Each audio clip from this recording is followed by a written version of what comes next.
tel na bangin hin hoa kazang leng si thelo le mang thelo bangin lum geli chapo na le kelet sa na ten kalung su zeli kami hing nun hing hamwan zing lay amwan mang ding bo lung gelin hamwan pin katasap kapoy mo thay phalo in beidong ta laliang ta kahagaw panpi ngaya thum khu pao hingayat sa layo katasa day tel na kapolo na ding in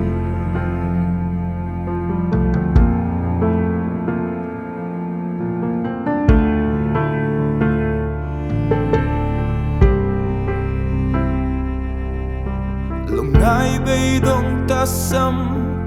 kakisa lai Kain it mi khad asim thu kenza ing Sa thelo le mang thelo tam ton mun ding sim Aza ngay na ang sunga hingke Kay bang lalta may hu Ait na alin hinae mo Layamon mang ding bong Lunggelin hamwan pin Katasap kapoy mo Thay palaw in Beidong talaliang taaum Kahagaw panpi Ngayat tungku Pao hingayat sa layo Katasa day tel na kapolo na ding in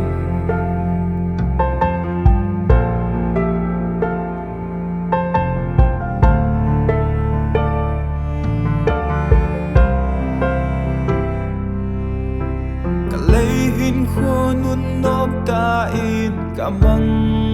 zing Kami hingday tel na bangin hinwa kazang leng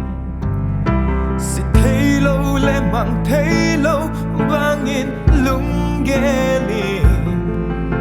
Chapo na le kilet sa natin kalung sung zeli Kami hing nun hing hamwan zing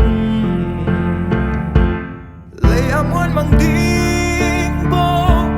Lunggelin hamwan pin Katasap kapoy mo Thay palaw in Beidong talaliang taaum Kahagaw panpi Ngayat tungku Pao ngayat sa layo Katasa day tel na